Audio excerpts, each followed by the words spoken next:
tight, crown like cold winter light. Scroll in hand, 7 seals, every word cuts and heals.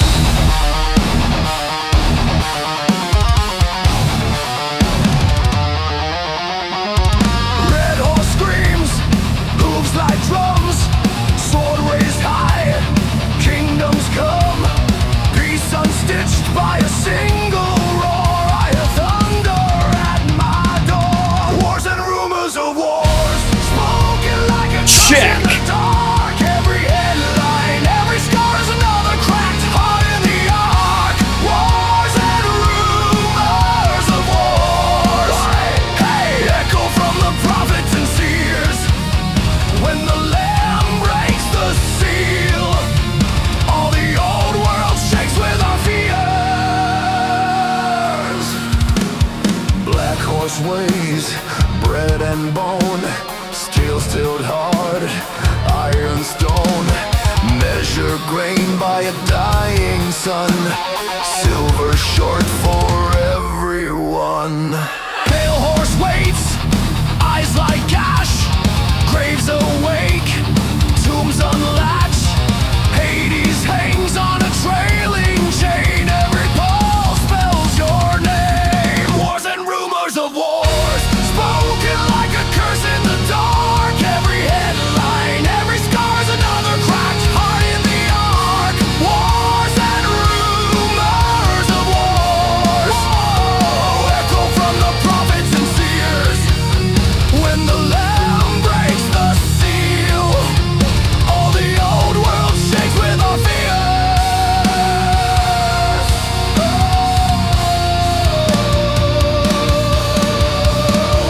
Fifth seal opens. How long? How long? Blood at the altar becomes a song. Six seals shatter, sky like glass. Kings of the earth hide in the cracks.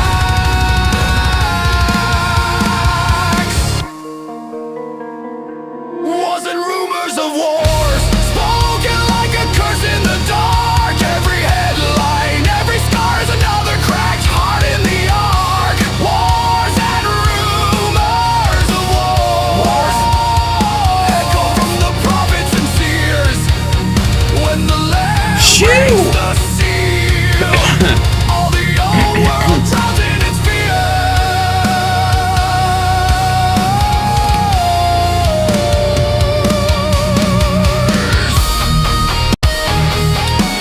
Oh, we're getting there. I see Phil and them in the background. Look at that. Got a dual shot going on.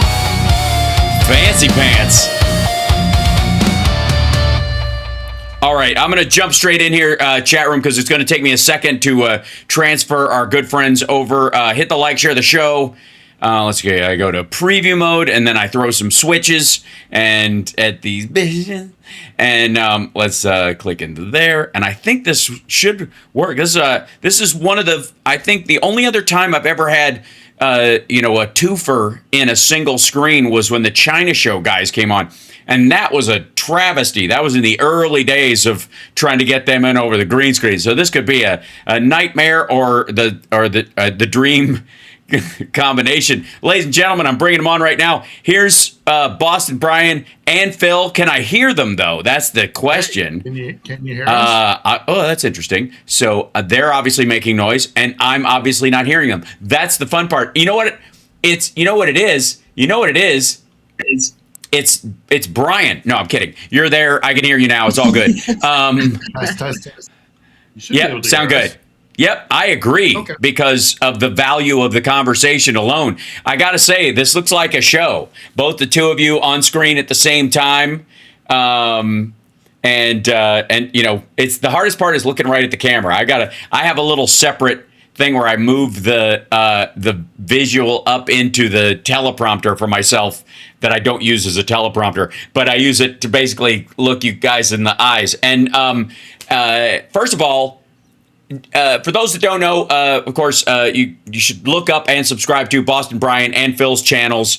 It's it's a Bing away. At this point, should we even give Google the business? It's a duck go away from feeling some sort of edification. Obviously, they're on the set of Phil's show On the Edge. Has a new show every Sunday. Boston Brian is regularly kicking out live stuff. And he's in Ukraine right now delivering trucks, it seems, which is so macho. It's barely, I mean, honestly, do they have big tires on them? That's all I want to know. But the key is do yourself a favor and look up both of them and all that stuff right now. And the odd thing is, as familiar as they are with each other, you guys actually ran into each other on the street, did you not? Yeah. Recently. What was that, Saturday? I think so. Yeah. What are the odds? I walked right by him. I didn't even notice. Not that I was like looking out for Phil on the streets of Kyiv the second I got here, but right. Yeah, I texted him saying that I was in the city, and he said that he was about 30 seconds away from me in a spot that I had just recently passed. And then when I saw where he was, I might have stepped on his foot actually, and not. Right. And there's so many husky dudes with voluminous beards walking around that place. I can only imagine. I was just watching a mini documentary, I would call it, about I guess they call him Magyar, the guy who's one of the big drone operator guys. And, that's obviously was the turning point in this situation. I want to start with, Brian being new in country. He's been there once before, but what's your experience this time versus last time? Anything that stood out to you, the process of helping and going, those kind of things, I'm sure the chat is very curious about. Well, beyond the process and the travel time and route to get here, a big difference was the ballistic missiles. The first time I was in Ukraine, we had air raid alerts every night that I was here, but I was fortunate not to be under any strikes or even hear any anti-missile drone defenses go up at all. So it was Ukraine. Kyiv was getting hammered just before I came, and then just after I left, they were Russia returned to business. That in between coincidence? I think not. Right, is when my first trip happened. So I was very fortunate, very lucky. This time, the very first night I got here was, if I'm not mistaken, the night of the biggest missile attack of the entire war from Russia, if not up there on the list. So it was vastly different. We kind of expected it because of the Ukrainian strike on the Russian Amazon business that they had. So we kind of figured that something was coming. I don't know if it was directly linked to that, but everybody had been saying that at some point they're likely to retaliate. But that was definitely a greeting that I'm not soon to forget. Yeah, and you had to I don't think last time you had to go down into any of the shelters while you were there. Don't tell my mom, but I still haven't.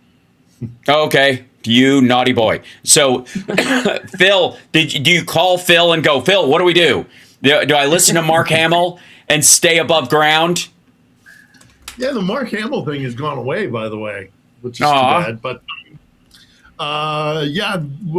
they've been pelting us since the second. That was the day they hit the hotel right next door to me. They've increased their ballistic missiles because they know that we don't have any Patriots. So yeah, they've really been relying more on the ballistic missiles than they have the Shahed or the other drones or whatever. It's thanks to Donald Trump. We need we need Patriot missiles, and he's not been giving them to us. And so the Russians know it, and they know that the Ukrainians can shoot down the drones, but they have a real hard time with the ballistic missiles, especially the hypersonics. So yeah, it's been all of July has just been pretty Yeah. awful. So And it we'll seems, see. yeah, it seems like they're throwing everything they possibly can at you guys right now. With this, some of it's in retaliation. Obviously, the deep strikes. We've had some of those before, and the spiderweb attack and all that kind of stuff. When Trump told Zelensky he didn't have the cards and all that kind of stuff was a major thing. But the reach of some of these, and then I think the Wildberries strike and the it's all right. You should always have your phone on in the circumstance that you're in. I will never worry about that. It's like a crying baby I'm shutting in it off. church. Like, let the baby be. Obviously, the Lord is trying to tell us something. So the one of the things, excuse me, that well, you guys are dealing with this back and forth, but the receiving, the return fire from Russia seems to be predicated now on this: you're making life for the citizenry of Russia, if not wholly uncomfortable, aware of, oh yeah, we're in a war. I mean, the one thing that I got from my time walking around today, I had the opportunity to go visit the world's most resilient McDonald's. Here in the city that's been repeatedly, if not targeted, in and around the Russian missile attacks in that area. Pretty much the entire block on this street has been wiped out, and just under the buildings, on the foot of the buildings of these burnt out husks of buildings, was the market that the babushkas were having, selling their fruit, selling their vegetables, and it was like the life goes on here, and that it clicked. Not that it hadn't clicked before, but it really stuck out to me that this city will never be conquered. These people will never be conquered. There's just, the amount of military force that would be needed and the amount of death and destruction that would go along with it is just, it's incomprehensible that what would be needed in order to take over a people like this that are like, I don't care if that building's still smoking. I don't care if we have no windows. I'm going to open my business. We're doing this market. Like, life goes on here. And it's an incredible sight to see where, we're taking pictures and looking at like the buildings and the evidence of the, Russian terrorism. And then the Ukrainians are just, going about their daily business. Like it's nothing. Yeah. Not like it's nothing, but what else are they going to do really, It's the new norm in that regard. And then Phil, is there an element of, hey, keep an eye out while you're here for this, and this when you guys are talking? Or is it, because again, on a personal level, you're in a very dangerous situation, and both of you handle it incredibly well. And I think everybody here is both proud of you guys and worried for you guys intermittently, in a cycle. It's like this carousel of emotion about this. So what are you guys talking about when you're sitting down together in this, Phil, since you're there all the time? Well, I give you some recommendations of some sites to go see, and I know that Brian's been hanging out with a lot of the guys that brought in the trucks with him. So they've got their own kind of thing going on, and I've been working on putting together this week's show and a couple of other things. We talk about the situation here. We talk about this political crisis that we've just kind of gotten through. We were discussing that and reactions to that. And, some folks we have in common, this was a large group that came in. If I'm not mistaken, it's the largest NAFO handover as far as number of trucks in there since they've been doing this. I think they've handed over 1,200 vehicles this time. I think we had, don't quote me on this, 34 to 38 different vehicles of all different types. Some were U-Haul types that could be outfitted for whatever the regiment needs. A lot of pickup trucks with, big burly tires, as you were talking about, for the, for the rough roads and the environment on the front. And it was just, it's an honor and a privilege to be a part of it. It really, really is. And every time I come back to this city, I love it even more. I actually stayed longer than the NAFO group did, just for that specific reason, so I could experience it more myself and have that freedom to kind of, see the city on my terms. And to your original question, it's amazing how much the strikes and what to do in the strikes and anything related to that doesn't come up in conversation. Like it's almost not even thought about. Like we've been talking about the political environment here, and I went to a lot of the protests that were going on between Fedorov and Siersky, and now with the new appointment here, I'm kind of asking Phil what's he hearing on the street, what's the sentiment, and relaying what I've heard from people on the street. So it's it's an oddly political atmosphere to as far as what we're speaking about here, as not militarily significantly, and not just about like what to do in a strike, because with these and it sucks to say, but unfortunately with these ballistic missiles, it's there's only so much that you can do. You can take precautions and you can do everything that you need to do, but I'm of the feeling that if one of them's got my hotel room number on it, then it's got my hotel room number on it at that point. Like I'm not going to let them disrupt the way that they want to disrupt. It's a psychological game they're playing as well, not letting the people in Ukraine get 8 hours of sleep, continuing to get them frustrated and keep them tired and that whole thing. It's a game in and of itself. So I just, it is what it is at this point. I understand the danger. I understand the risk that I'm taking, and it is what it is at that point. Yeah. So I guess it's happening with such frequency that, I mean, if you went every time an alarm goes off, you'd be up and down and up and down and up and down. And it's just not feasible. Right. So yeah, at some point you kind of just have to give in to fate. Are we also suggesting they should have some sort of like color code like we had during the War on Terror in the beginning of it? This is a yellow, this is an orange, this is a red, like when you can really tell whether something's coming in? Or do you think people just judge for themselves based on the volume of attacks that are happening?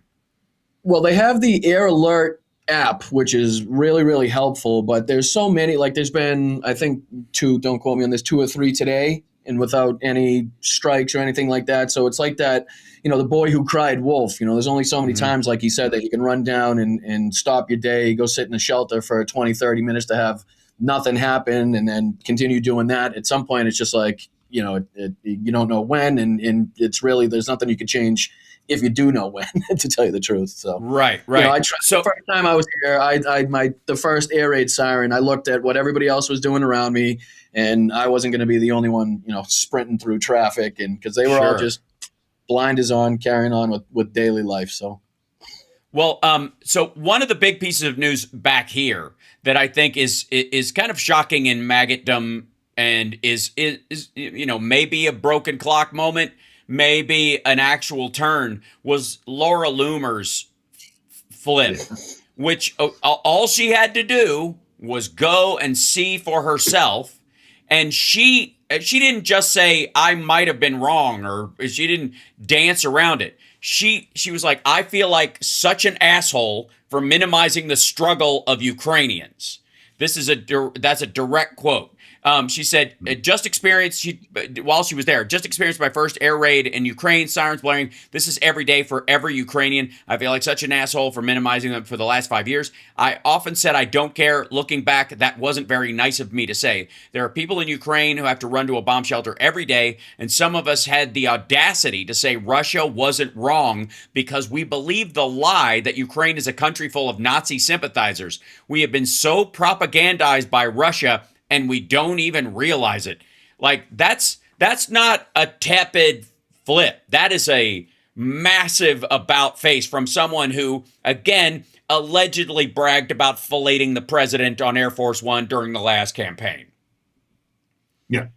Well, it's amazing to me how much hate for Candace Owens could change somebody's political views.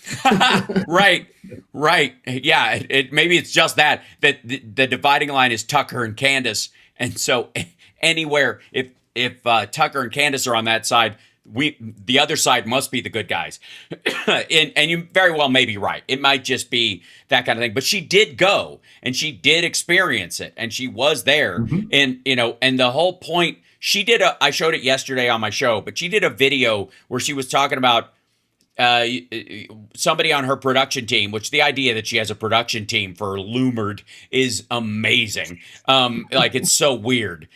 You know what I mean? It's like when you find out somebody's got 5 staffers and you're like, yeah, I thought you just did like makeup tutorials, but it's like that. And I've got a bunch of questions coming in. Thank you, Andrea, for grabbing those for you guys from the chat. But apparently she got the opportunity to send a quote correspondent for her show. And I'm like, does she have correspondence at all? And that's why she actually went. But she decided to go on her own. And this was a big deal, apparently. And I think she went to Kiev and she went to, I want to say she went to Odessa or somewhere near there in the process of things, because primarily it was to go to Odessa. Already? I think so. I sat outside the Intercontinental for at least an hour today, waiting for her to walk out. Yeah, I know. Yeah, I think she's got a live. She does this roadshow live musical of Saw that she's in, and they've got a lot of dates lined up for the fall. So I think she's back here working on that. Jake Bro was part of the NAFO handover, and he was he said that he saw her at the lobby of the hotel that they were staying at. So we were like, what the heck is going on? And then we saw after her, the content that she was putting out saying that she was here. But, Phil and I have been discussing that not too long ago. Same thing, going back to your other question of what we've been talking about. And it's like, this awkward situation of being in the position and the necessity of having to utilize anybody that could raise awareness, anybody that can bring reality of what's taking place on the ground in Ukraine to people that may not be hearing it all the time. So it's like we got that on one side while also knowing what Laura Loomer is, what she's capable of. Right. Again, I throw up the Tucker Carlson and the Candace Owens thing as being a huge catalyst for this, huge switch from going from writing articles from RT to saying what she said in the Post. It's like, I don't trust her as far as I could throw her, and I feel like she needs to be walked like a goddamn hawk. But I will also accept Tucker Carlson going after MAGA, or going after Donald Trump, or Marjorie Taylor Greene going after Donald Trump or going after MAGA. You don't have to let them in the tent. You can remind everybody what a piece of crap they are, but you can use it for your political expediency. So to speak, and you also can just recognize it as an indicator. I think it's part of the math of how the stranglehold of Trump on this version of reality or MAGA's belief system is shifting or degrading over time. And I don't care about her. And I'm not like, oh, she's on the team now, the way like some folks have been welcoming MTG onto their shows. Like she's, or even, God forbid, Matt Gaetz over time. I don't need, if they're critical of the president and stuff, all I take that as is a check mark. Like, told you, like, here's that lie. And the fact that she specifically dropped the whole, we've been propagandized by Russia to believe Ukraine is a country of Nazi sympathizers. That in and of itself was the biggest part of it. Now, you might be right that it's tied to a Tucker or Candace related thing, because Tucker had this guy on who was an independent military journalist who was basically just vomiting Russian talking points. I don't know if you saw any of that stuff, but I mean, if you haven't, you've seen it anyways, because it's the same stuff, right? And he was even talking about the Azov battalion stuff as if it's a real thing and still a thing, and the Nazi sympathizer part of it, and that Russia's plan, and this is the part that he's convinced there's a 5-stage plan. I want to hear what both of you think about this, both from a military and a capability level. It's a 5-part plan to what Russia's really doing. And the whole thing about taking the whole country was a head fake, and that they really are just trying to secure the Donbass forever. And so they're creating this line by acting like they're pushing further. And so when they fall back, it'll seem like a settlement. And this is all part of a greater strategy. We're just going to lose 1 million people for I guess, ground we could have bought. And why do you need Donbass if you can't use Crimea anymore? The only reason to have Donbass is to create the land bridge between Russia and Crimea, because the bridge across the strait isn't going to be enough. So why do you need Donbass? The story the Russians tell about, well, they're ethnic Russians. That's bull. So, this guy sounds, it is what Russia does, to be fair. I don't know this guy. I don't know what he said, and I'm not particularly going to search it. But if he was talking to Tucker about Russia, it's not anything that I really need to hear. Yeah. But he is right in that is a common Russian tactic to overstep and then pull back, and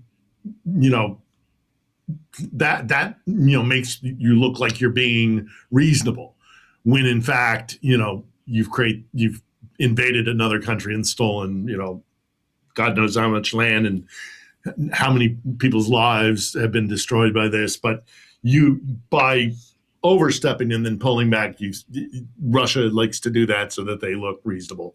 They're not. Right. And they're also, and also, I don't know if the Ukrainians are going to, the Ukrainians, I have heard the sentiment in Ukraine that Luhansk and Donetsk have been occupied for so long that they've been brainwashed and that they're basically Russians anyhow. And so if we have to give up anything at all, we'll give up those two provinces, those two oblasts. But I've also heard people say that, even just giving them that little bit will make them want more. It has to be all the way back to 91 borders, or they will come again. They'll just go and lick their wounds, and then they'll come back again. And I've spoken to military experts. The last show we had on, which unfortunately was 2 weeks ago because we had a cancellation last week, was the former British military attaché in Kiev. And he made the point that if they are allowed to do that, and if they swing around and take another run at Kiev, that it might not go the same way a second time. I'm with Brian. I don't think they can take Kiev. I don't think and again, you and I have spoken about this many times. I don't know who this idiot was that was talking to Tucker Carlson, but he doesn't know what the hell he's talking about, because the strategic reason, the two strategic goals that Moscow has to achieve, there are others, but the two primary ones are: you need to take control of Kiev and install a pro-Kremlin government, puppet government in the capital. Move and back you to have to take freedom, Odessa. 2014. Right. Yeah.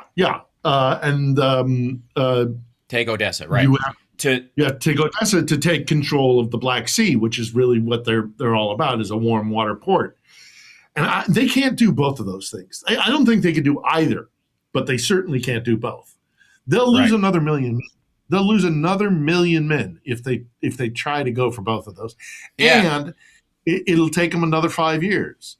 And I don't think they don't the have Russian them. people.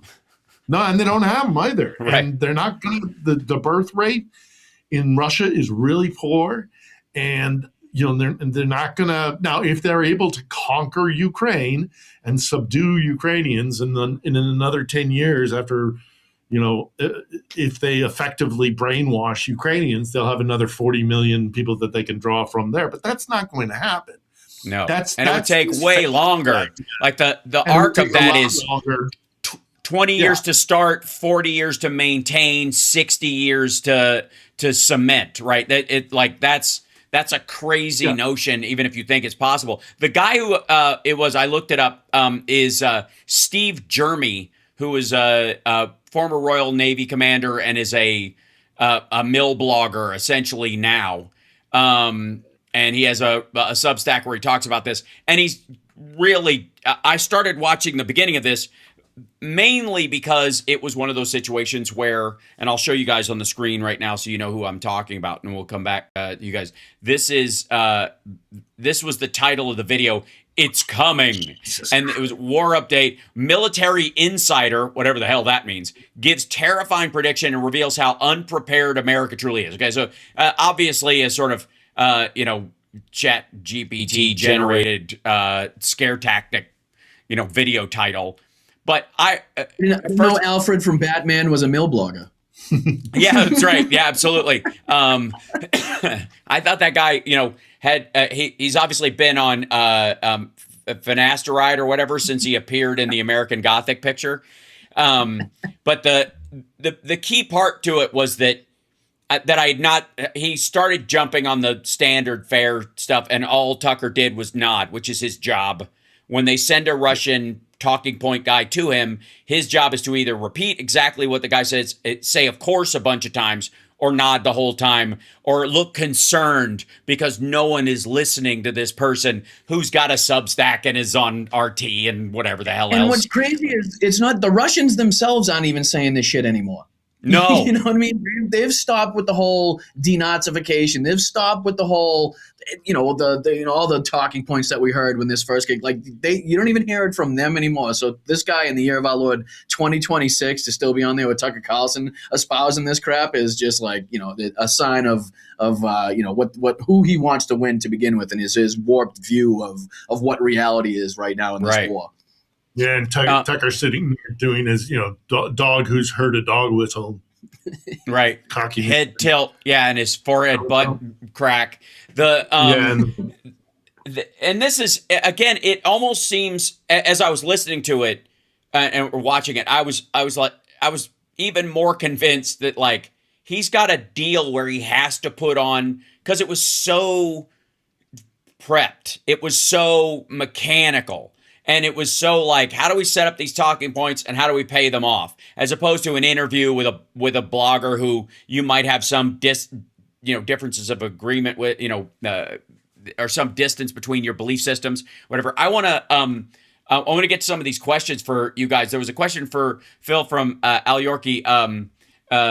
Drapatye, are people happy in general? I mean, besides, like the worry that goes on, I suppose, are the people happy comparatively? In general, or with what just happened with the? I think in general. Shake-up? Yeah. Well, in general, people are exhausted. People they're. I mean, they put on a brave face, and you get up in the morning and you do your thing and you live your life as best you can. Keep calm and carry on. Yeah, but they got that on the wall there. That's right. But we're now heading into our 5th year of this thing, and everybody is tired. Everybody is tired, and tempers are short, and but there's still unity, and there's still. I mean, look, we just went through this political upheaval thing, right? Mm-hmm. They took to the streets. They peacefully protested. No heads were cracked. Nobody, people expressed their anger. They used their freedom of speech, freedom of assembly, and they changed things. And Zelensky listened, and he kind of reversed his decision. He listened to the people. Had that been on the other side of the equation, Putin would have started baton swinging from the very get-go. And he would have pushed the guy out the window and said, he's not even the choice anymore. So, right. I was very shocked at the youth of the protesters, coming from the No Kings, Hands Off protests that we have in the States, and, being out there with every now and again somebody that may be of your age, mostly older people in general. These crowds were all young, all younger people that are engaged in politics, that understand to an extent what's going on with the war, what they want to see happen, what each person represents. So again, to have the people go out there, peacefully protest, still acknowledge the curfew, no huge disruptions, and then the police just kind of, actively watching everything go on. And then to hear the president hear their voice and stuff like that and see a change, I think it really gives the people of Ukraine a little boost. Like, okay, we did our part, we were heard, we expressed our opinion, and let's see where this goes from here. So, yeah, these were not anti-Zelensky protests, by the way. That really needs to be stressed. It wasn't anti-Zelensky. They didn't like that decision. It's like the previous protests when we saw people go to the streets. It wasn't against the government. It wasn't against Zelensky. It was against this decision that had been made, and they wanted it reversed. And they like the guy, right? Nobody is calling for Zelensky to step down or to be ousted or anything like that. I mean, okay, let me correct that. There's a very, very small percentage, but the vast majority understand that we're at war. You can't have under the Constitution of Ukraine, you can't have an election. It's not legal. Now they could change that law. They could revoke martial law, and in so doing, make a presidential election happen. But there's not a lot of talk of getting rid of Zelensky. People didn't like the guy who was running the military, Syrskyi. A lot of people didn't like him. He's an older guy. He fights like a Russian because he was trained by the Soviet Union, and people really he cost a lot. He was successful on the battlefield, and it's still controversial here. Some people actually really like him, but both of those guys, Fedorov and Syrskyi. There's no way that both of them were going to stay in the cabinet. So I think when he got rid of Fedorov and the people took to the streets, he heard them. And as Brian is mentioning, one of the things that I think people do appreciate is because they don't have elections and we're under martial law, that to be able to take to the streets and express your dissatisfaction and then have there be a result of that from that. Right. Shows the unity of the Ukrainian people. The one thing I don't know if you've picked this up, from your time here as well, is that they will argue amongst themselves. Absolutely. Arguments, and people's tempers are short and they're all tired. But the country is still massively unified. Because what's the option? I just interviewed the guy that's going to be on this week's episode of On the Edge, and we spoke a little bit about this as he was leaving. He's a co-founder of a drone company, and he said, we're all tired. I mean, my house he said my apartment building, the two couple floors below me got hit by debris. We're all tired of this, but nobody is talking about giving up, and we're never going to give up. We'll never stop fighting the Russians. It just, because if we stop fighting the Russians, we stop existing. The country will be destroyed, and we're very proud of our country. And we talked about a number of things, and I don't want to give away too much. And I just only did the interview, so I want to review it. But at one point, he did say to me, the Russians don't innovate. They steal. We do the innovating. We're at the cutting edge of drone technology. The Russians just steal it. They see what we do, and then they copy it, and then they produce it at scale, because that's the one thing that Russia has over Ukraine is its size, its number of people, and its sheer size. So they steal the technology from Ukraine, and then they push it up to scale. And that's what we've been seeing. But they're not innovators. Then, Ukrainians are very proud of their inventiveness. They've been absolutely incredible. And they are, again, still really, really unified. There's no question and no talk, to the minimal, very thin percentage of anybody who's saying we need peace no matter what, and we're gonna give up. It's not here. I don't know. Have you run into any of that? Even to that, answer Hal's earlier question about are they happy? I don't know how the hell you tell with the Eastern Europeans. They're not the most overly affectionate people to begin with. Yeah. So I have a hard time kind of pinpointing what the mood is. To speak of experience, there was a couple. I don't want to say blow ups, but a couple of rows at the market this morning that I saw. But it was quickly quelled, and everybody went their separate ways. I'm sure, like you said, everybody's frustrated and tired. But Sure. I mean, the path is clear. You know what I mean? It's clear what they need to do. It's clear. The only thing that it's how long, and what is the sacrifice? What's the the total damage, the toll going to be at the end of all this? But really, I haven't heard anybody from the NAFO group to the military members that I've had the opportunity to meet talking about giving up, or this is it's too difficult for it to continue, or anything along those lines. It is hard to figure out because even look at Melania, she has resting assassin face, so that's you know what I mean, like, go ahead and drink. You'll be fine. It's your favorite. Yeah. You will enjoy and take a slight nap. So Stand next to women. yeah. So this is a question for both of you. It started out as one from Hobbs RX. How's the Kiev economy specifically holding up, goods and services and that kind of stuff? And I guess you'd have a new experience of that, Brian, being there. So yes, I find it really, really strange that I could be in a war zone, a city that's actively getting targeted by ballistic missiles on a nightly basis, and have more convenience and comfort in a lot of cases than I experience in a lot of the cities and towns from the country that I hail from.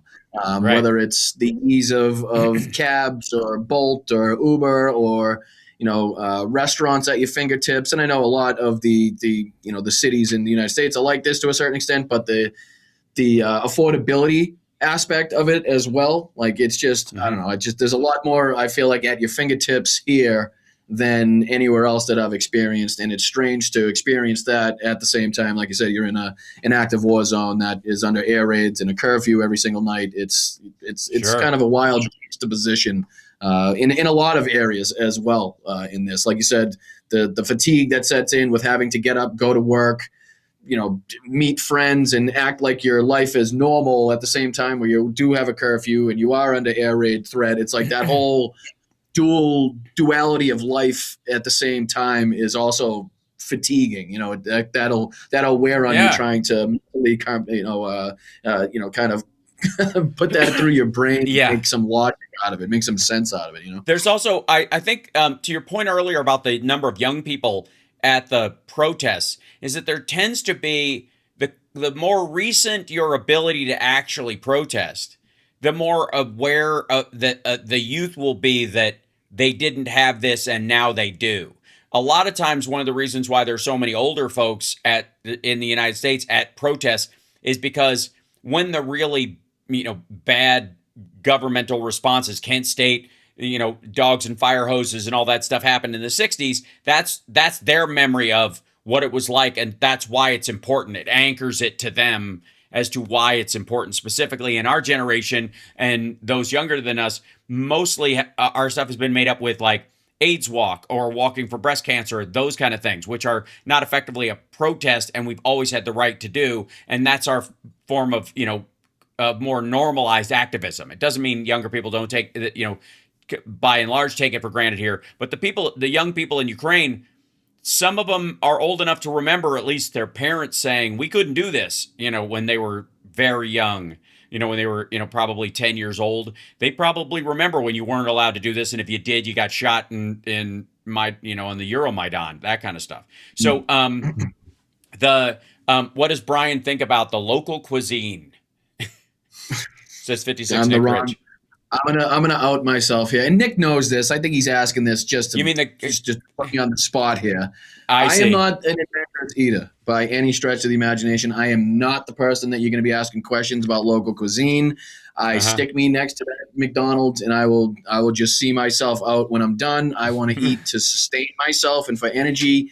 I've had a couple kebabs, I've had some dumplings and stuff like that, but I'm not a borscht type of guy. Let's just say I'm not going to go walking down the street chewing on a frozen fish or something. Phil, you haven't taken him out for some pork fat spread on bread? I love that stuff. It was Every great. time I see him, he's at the burger place. So let's not get fooled here. No, best joint near me is that burger place. It only just opened a few months ago.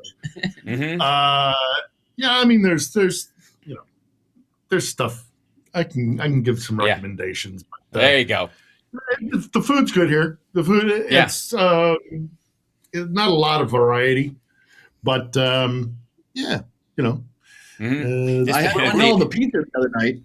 We don't have any food shortages or anything like that. Yeah, that's part of the concern too. Yeah. So, are there still lines at the Kirsch Bridge, and any idea when the bridge will come down? Is one of the questions from SD Sullivan. I'm sure there's still lines. I haven't seen any photos. I know that they're running out of gas. And I just saw an interview with the head of the Magyar drone unit, which I also have visited. But the head of it was like, "Yeah, we're depriving them of gas. They're not going to be able to drive their cars." So I wouldn't be terribly surprised if there is a big line on the bridge. I also heard somewhere that they were specifically keeping that bridge open. To allow people can evacuate. Anybody that wants to flee can flee. Right. I also think, and this is my own thought process, that the Ukrainians want better air defenses in place, whether it's more of the Patriots, the ability to build them themselves. I think they know once that bridge comes down, I think Russia is going to ramp up even more, depending on their capabilities. I think if they had more capabilities right now, would be getting hit more. If they could hit us every single night with the amount that they did the other night, then they would. But because they're not, I assume that they can't. Is the way that I'm thinking. But I do believe, and again, I don't know how, this is just my own opinion, my theory, that they want better air defenses in place when the moment does arise for them to take that bridge down, knowing that the retaliation and the escalation would come. Again, I don't know how logical or how much military sense that makes, but I think that's like you said, the Russians know that we're lacking in air defenses here, especially with the ballistics and the hypersonics and stuff like that. So I think there's a little bit, especially where we just saw the other day where Trump and Zelensky were talking about the license. I haven't heard anything else to come out of that besides the empty promise out of Donald Trump's mouth. I could be wrong. Maybe there's reporting to suggest that has, the gears have started turning as far as that is concerned, but I'm in the dark. As far as traveling. Yesterday I had a video on of Kennedy, of Senator Kennedy, who, again, this is one of those broken clock moments where he's clearly pro-Ukraine, and he was asking Dan Kane, he's like, who do we want to win in Ukraine versus Russia? Who do you want to win? And he asked it of Dan Kane, and Dan Kane said Ukraine. And then he asked, is Russia our friend? And he goes, well, it depends on your definition of friend. And he tried to walk around it because of Trump, I'm sure. And Kennedy pushed back on him like, I have a lot of respect for you. I don't have a lot of time. Are they our friend? And he goes, I wouldn't consider them a friend. Like, it was like his opinion in that regard. And so there was a very clear thing. And he brought up the fact that this $400 million package was waiting. And effectively, it was because Thune didn't want to poke Trump to not sign another thing like the housing bill while the Save America, Patriot Act claptrap is stalled. Because because Republicans know they will lose voters in the fall if it goes into effect. They know their own people don't have the proper ID that they would need and wouldn't be able to verify their citizenship. People in cities do. People in cities got a copy of their birth certificate in a little file in the house. People who live out in Appalachia and places like that, they got to wait a week for the hospital to look it up. I know, I'm from Kentucky and had to get a new one. That's why they don't want it implemented. That's why they're talking about it'll take 6 months and all that kind of stuff. But Kennedy was very clear. Again, there's a certain level of clarity. 85 members of the Senate are just all in on helping Ukraine and aware of the threat from Russia, and they don't. They might have minced words for the last year or so around wherever Trump is, but since it's off his radar effectively, and now it's just a place to sell arms as far as he's concerned, both to NATO and to Ukraine. He doesn't seem to give a shit. And it also might be that Hegseth mentioned this drone partnership thing that the military started with the Ukrainians in exchange for some other stuff under Biden that's carried forward and has been very helpful, especially in responding to drone warfare and being able to game it out in Iran, specifically because the Ukrainians have gotten so good at it. And so he can't shit talk them because those people are our experts now. Yeah? Yeah. Well, and Ukraine sent drone experts and things, some of their older drones and things like that to the Gulf, which was helpful. And, they're very smart. The Ukrainians know exactly what they're doing. They're and also, it doesn't hurt that they're winning. That it's becoming more and more apparent that Russia isn't going to win this war. I don't know what it's going to look like at the end of the war, but Russia's not going to be in tanks aren't going to be parked, on the street in front of my studio here. It ain't going to happen. Right. And so, if they can keep that momentum going, we'll see what happens with the fortress cities out in the east. That has me a little bit concerned, but I don't think that's a done deal by any stretch of the imagination. I think they're going to continue to bring the war to Russia. The Wildberry fire and the warehouse explosions, that was a heck of a wake-up call for them.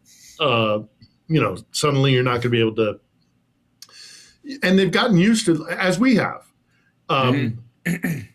You can order from Amazon and it'll be there tomorrow. And they got very used to that with Wildberries, and now – that's going to stop. And I don't think they're going to like that very much. And then the petrol situation is still really bad for the Russians. We're starting to see fist fights at, gas stations and lineups that the 70s kind of, gas crisis. Look like they're turning Putin into Carter is the kind of general thought around there, which is pretty impressive. But Putin's not going to retire and go do Habitat for Humanity. Yeah. He might contribute to the earth in some way as fertilizer. While they're laying the concrete for the foundation. I just continue to get a kick out of the bad luck Russia has propaganda-wise. You know what I mean? It's like they tried so hard to retaliate and have this huge strike the other night, but the footage and the pictures that everybody remembers is like, the clouds of smoke filling the sky of Russia over the Wildberry factory. And, it's just great. And then the last one where their own air defense missile took out their storage tank and blew the top sky high. It's like these long-lasting, iconic images that will be, remembered for some time to come. And it's all bad for the Russians. And they try so hard to get one of their own. There has been, and Phil talked about the fortress belt. There was an unfortunate incident that was been reported recently where, for some ridiculous reason, and I call Russia out for doing this, so I got to stay morally consistent on it, and it's these flag-raising operations. Where Russia will send two guys in behind the lines of the Ukrainians to hold up a flag, to show a drone, to say, oh, look, we've conquered this whole territory. Meanwhile, the rest of the guys are nowhere near where they are. Those two guys are dead within 5 minutes. The Ukrainians have the flag. It's a propaganda. Sure. Ridiculous. It's stupid. It not only that, but it throws off your military, logistically. If you think your military is in one town when really they're two towns back, you cannot make adequate decisions going from there. So recently, Ukraine, from what has been reported, had tried a similar thing in Konstantinivka to send a two-man crew to hold up a Ukrainian flag. Allegedly, these two soldiers were captured and forced by the Russians to hold up a Russian flag.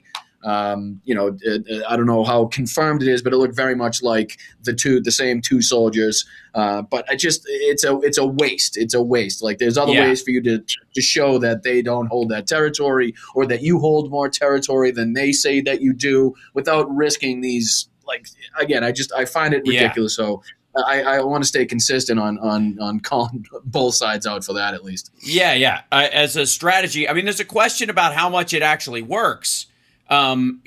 Depending on the societies that we're talking about. And that might be why it seems anathema to us strategically. But in the case of, Putin and the Russian people, those kind of tactics, like the strikes inside the country, might be provocative, might be dangerous, might be risky, but have more of a value with those people than they would if our guys did it. We would think it was absurd, right?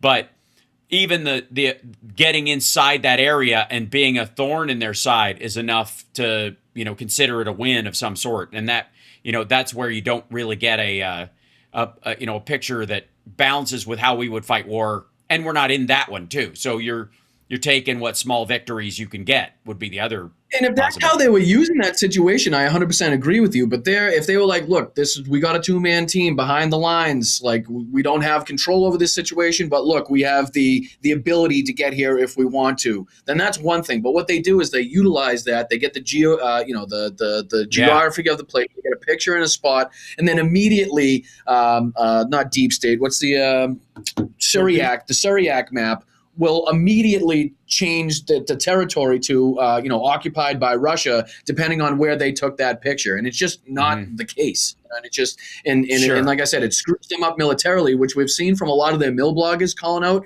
where it's like, okay, you guys think you're 10, 15 clicks, 20 clicks ahead of where you actually are. So when they're telling you, okay, this mission is supposed to start from this position and we'll go here, you're actually not there to begin with. So you're fighting from behind the 8 ball, and it's having detrimental effects on not only morale on the front, but their effectiveness in the attacks. It's like they're not starting from the original point. The commanders are passing it up the chain. Hey, look at this video. We're here. And then they're passing it up the chain. And then by the time it gets to the top, they think that their military occupies that territory when they don't, Right. So. Right. Yeah, I mean, I guess that depending on your communication levels, that would be the key part of it. If everybody knows it's a ruse, you're good. Right. But you can't. It's the same issue with like Russia using Telegram as its primary way of getting to their own soldiers, and then getting all pissed off when it starts getting intercepted by the Ukrainians, and also gets filled with anti-Russian battle propaganda. Right.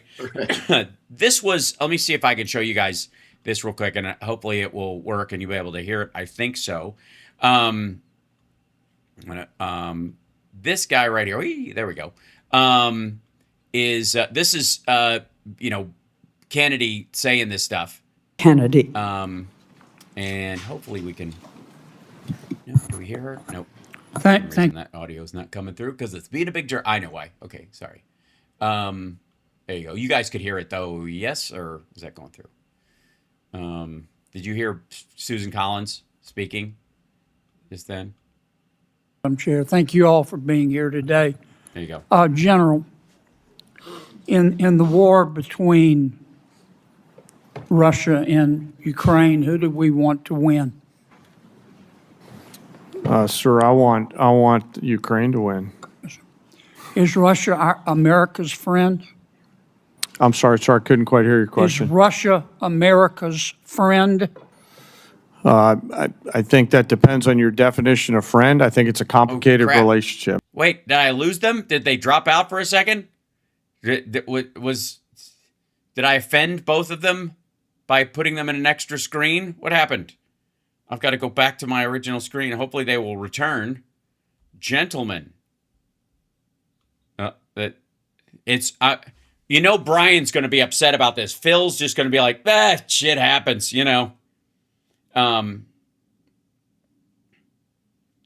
We'll wait and see if they come back in. Hopefully they caught some of that. Fingers crossed. Yeah, we lost them. I saw him poof out of there. That happens. Yes, Kennedy did sound perturbed.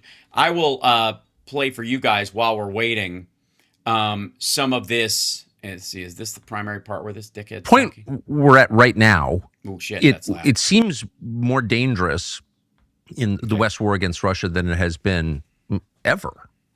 Can you describe where you think we are and where this is going? Yeah, let me do it through the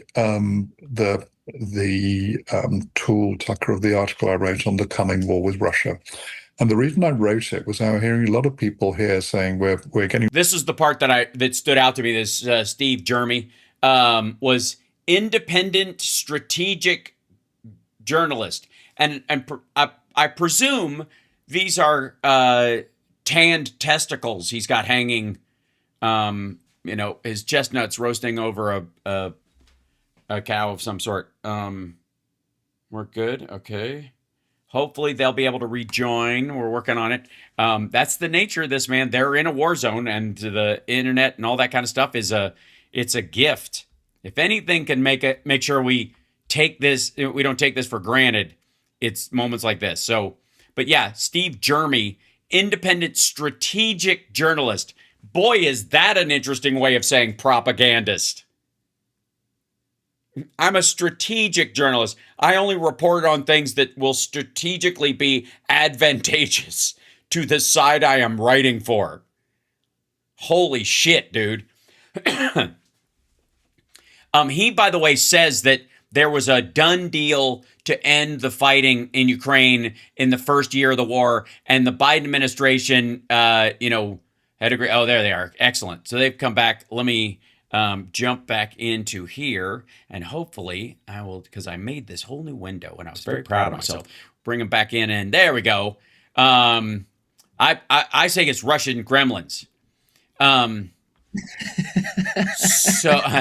So I was just so you guys saw the Kennedy stuff. I don't know when you went out. Sorry, let me put this back up here proper. There it is.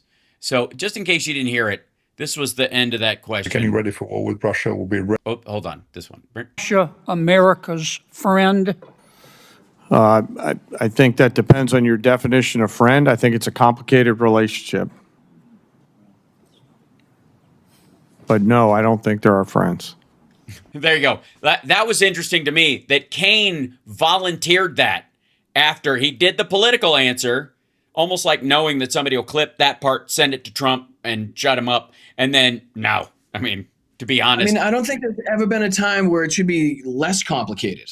Right. You know what I mean? It's really not complicated. They're an enemy. We have sanctions. They're bombing an ally in which we signed an agreement to have them give up their nuclear stockpile in return for our assurance in security. Like it's pretty black and white, if you ask me. You know what I mean? Well, so I don't know why the game and that's the Trump game. I think you're right. You know what I mean? He's trying to play this to Trump. There is a new complication, though, and that's in Trump's little, speech to the nation that he coughed up last week, or was it a week ago? Before that, time matters not right now. Last Thursday, right, Jesus. So he was like China, and then when they put out the information. Part of the dump was the fact that the CIA said unequivocally the Russians want Trump to win and they're doing everything they can to manipulate the electorate. The Chinese were like, they didn't like him, but they weren't necessarily feeling comfortable with Biden or whoever else would replace him, because Biden came in relatively late in that process. So they didn't have oh, excellent, Amy Klobuchar loves us. Like they didn't have a target, right? But they knew they didn't like where he was going because destabilization of the American electorate is the goal. Whether you believe they sent fentanyl here or not to do that and that kind of stuff and that real deep warfare level shit is immaterial. They clearly want us infighting this, and they learned it from the Russians by and large. And the Russians, though, want us infighting, but ultimately they did pick a winner. In that election in 2020, they distinctly were like, we need this dude. And I'm of the theory, and I want to hear both your guys' theory on this, is that, and I've been saying for a long time, that they had kind of an agreement with Trump. It's like, we're going to get you in there. You'll be in there for 8 years. After you're reelected, then we'll start doing our shit. Then we're going to invade Ukraine. And then you won't have to worry. You can hold off NATO. You can catch all the shit, but we will give you a building in Moscow or help you out with your friends and help you build golf courses all over the place and feed you money and forgive your loans or whatever, make you whole like they did with Paul Manafort, right? We'll do that if you do this in your second term. We won't make you do it in the first. And then he lost, and Russia was forced to punt a year because they've got a demographic issue is why they need it to happen, which is part of the reason, again, why they would put Trump in there, help him get in. And this was going to happen. And the reason Trump says there wouldn't have been a war is because the Ukrainians would have been defenseless. Trump would have stood down any American support. He would have, stiff-armed NATO support as best he could, and slow-walked everything after cutting, funding to NATO in his first term, and distancing himself. Like, this was a setup. This is a tee-up. And he just didn't mix. He didn't hit the 7-10 split is what happened. He split, he was going for a strike in the first term. And he got a 7-10 split, the hillbilly smile, and he couldn't curve it out. And now that, the information that came out from that was Russia was trying to help him get elected because they still had goals for him. Yeah. Well, and he works on their behalf. He sees the world the same way as Putin does. He just wants to divide it, split it up into zones of control and things like that.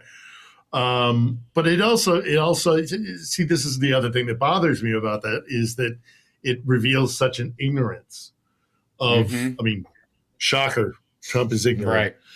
Right. But it also troubles me because we see it in the Department of Defense. With Hegseth, we see it with, because then they have to parrot that. It never would have happened had Trump been president. This was always going to happen. I had people in 2014 on Maidan telling me this is going to happen. And, 8 years later, a full-scale invasion. The Russians were never, ever, ever going to let Ukraine just walk away. It just wasn't going to happen. It's like you could have predicted this when the Irish Republican Army took over the General Post Office in Dublin in 1916 or something like that. You can't unring that bell, and eventually the empire comes looking to regain its colony, and that's exactly what Russia has done. Russia is trying to reclaim its empire. It's trying to reestablish itself as an empire. And so this was always going to happen. So the idea that any one president or any one world leader could have stopped this war from happening, maybe you could have postponed it, but you were never going to stop it because this is essential from Moscow. This is live or die. Somebody. There's a guy by the name of the first Chechen leader when they broke away in 90, whatever it was, 92 or 3, who said, the Russian sun will set when the Ukrainian sun rises. And that's at the very end of the Soviet Union. That's the collapse of the Soviet Union. This was always going to happen. It was always going to come down to Moscow or Kiev, because they both can't exist in harmony together, mainly because Moscow can't accept that there's another Slavic country that can be a counterpoint. They want to be the arbiters of what it is to be Slavic, what it is to be Orthodox, what it is to, they get to define the identity. We live in a branding era. Like that's it doesn't matter to them in any depth, but by controlling that identity, you control the structure of the direction of the country. Because this is, you could argue this is why the Roman Empire turned into the Catholic Church on purpose, was they recognized that swords and shields and brutality will only get you so far, but you can capture through culture a lot easier than you can, through, like grabbing land and holding it. Hence the KGB and the Russian Orthodox Church. Yep. Right. Yeah, exactly. And this is, and the problem though is that there's a machismo issue both amongst the Trump crowd and Hegseth and Putin that's the same, is that stuff, that soft power stuff is too soft for them and they don't want to look soft, so they can't just rely on that, Which is so It- crazy to me because nobody makes himself look like more of a fucking pussy than Donald Right. Trump does. It's Nobody looks amazing, weaker right. than Donald Trump. I mean, you cannot tell me that going into China and Yeah. kissing Xi Jinping's ass and talking about what a best friend he is and oh my God, he's great. Then we find out that they're helping the Russians. Then we find out, or not then, but we already knew. But you can talk about how they're helping the Russians, they're helping the Iranians. Now Donald Trump decides to talk about how it was like all their fault with the elections, and it's like, well, you were just there. Funny how you never mentioned any of this. You didn't put any pressure on the leader. Why is he your best friend if he's, meddling in elections to the degree that you say he is? Not only that, Right. but the relief that you had is talking about how Vladimir Putin and the Kremlin love you, wanted you all over that presidency, and that's the same guy that you love kissing his ass, the same guy that you don't put enough pressure on, the same guy that you're letting bomb and drone, an ally every single night while talking about Yep. how much he wants peace. Like every single thing he does that he thinks makes him look strong just makes him look weaker and weaker and weaker. Yeah. My favorite current thing is the other presidents should have done this for 47 years, so I'm finally doing it. And I'm like, why didn't you run on it then? If the whole point was, I'm going to show these pussies how it's done, then run on it. Don't lie to your constituents and say no new wars, no regime change wars, no wars in the Middle East. That era is gone. We're over it. We're sick of it. And then turn right around and do it. Run on being butch as hell if that's what you're going to actually do. And then when he gets in to do the thing, well, people have been putting this off for 47 years. Yeah, we're seeing why. Because once you start this, you're not pulling a Band-Aid off. You're ripping stitches. You're on the end of an amputated limb. It's just like vascular spray at this point. And everybody knew it. And if you were going to do something like that and you knew it was going to be terrible, but the terrible had to be done, which is a reasonable thing to say in the world over the course of history, joining the, World War II was a terrible thing, but it needed to be done, right? You knew the cost. It had value. If that's what you're saying, then don't vacillate and taco back and forth in this situation. Make the case, stick to it, and prove your point. But he's incapable because it was a lie. Now, I understand. One of the reasons why he isn't doing that is because he can't, because that's a bunch of shit. But the idea is that's what you're selling to people. One of the reasons why they don't think that, why they're starting to think you're weak or stupid, besides the fact that you are, is that you're not standing up for your decisions and proving it was the right thing to do or the best of bad options, which is also like people will be very forgiving about that. And I think that's where Zelensky finds himself. The best of bad options happens all the time in Ukraine, and they're aware of it. Or that it's actually reality on the ground, right? I mean, how many times have we heard Donald Trump say that Iran is completely defeated militarily? Completely gone. Don't have drones, don't have missiles, doesn't have radar, they don't have attack boats, they don't have a navy, they don't have aircraft. How are they shooting our soldiers with spitballs at this point in time? Like, what Right. are they still using? Like, he sets himself up for failure. You go out with these big hyperbolic statements of victory, and then the next thing you know, they're shooting at ships in the Strait. Next thing you know, they're closing the Bab el Mandeb. Next thing you know, the proxies have been activated. Next thing you know, they're continuing nightly to just add on to the devastation and damage to our U.S. bases in the Gulf nations. I don't know how much you could damage a base, but it seems like they can do it consistently, pretty much. But you need capabilities in order to do that. That's how they killed the last 4 of our troops that they killed, Right. And it was interesting when the word was 3 and you kept hearing it was 2, maybe 3, right? That was what Trump was saying because somebody was missing, but they were under the rubble more than likely. And so the assumption was that person would be found and declared dead, but they were missing technically for that period of time. And I turn on, God forbid, Glenn Beck's morning show the day after, this happens, and he's saying 4. All of a sudden, he's saying 4. Well, why is that? Because he's talking to Hegseth, and Hegseth is telling him the truth. There's 4 dead, 1 in Iraq, 3 in Jordan. Nobody's questioning this. And he probably knows if he wanted to know, and that's the other thing, plausible deniability being a thing. I think these guys are being very careful about the questions they ask right now, that he knows there's over 400 injured. And he's near, that's why the number 4 popped into his head so easily. I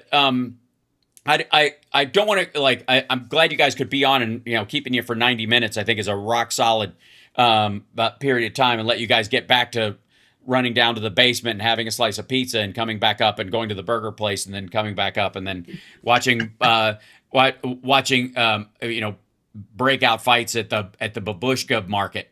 But the other questions they have, by the way, Yanni said stuffed cabbage and pierogies. That sending you that way. But yeah, yeah, I've heard reports. This is from Rock Tips. I've heard reports of vast resources off the coast of Crimea, Ukraine. How does this play into the war? And I don't know if that means that they're shipping stuff in or ferrying it in, and they just keep it far away so it doesn't get hit, and then they move it in, or I don't know what the resources they're talking about. Maybe you guys do, or at the very least, it might just be the idea that the Russians somehow that's how they're supplying the place, because they don't trust the Kerch Bridge and they don't have the land access anymore. Well, the Ukrainians have been striking the ferries, they've been striking the tankers, the cargo ships that have been traveling in and around that area for quite some time. So I'm not sure what specific other traffic is going on, maybe lesser known, but I would be shocked if the Ukrainian intelligence didn't have every one of their ships, or the vast amount of their ships and abilities or capabilities, already well known and able to be targeted if need be. Maybe they're keeping an eye on some other area, but I have a feeling that they know exactly what's going on and who they need to strike and when. Right. Yeah, and there is no safe place in the Black Sea for the Russians. If they try any kind of approach to Crimea, they're going to be in, within firing distance. So I had not heard that. I don't think it's true. If I've understood the question correctly. So Crimea is screwed. Crimea is well and truly screwed. It's just, even though they don't have to put troops on the ground in Crimea, they could just starve them out. And I think that's their intent. Right. Well, I again, it's not tactical starvation.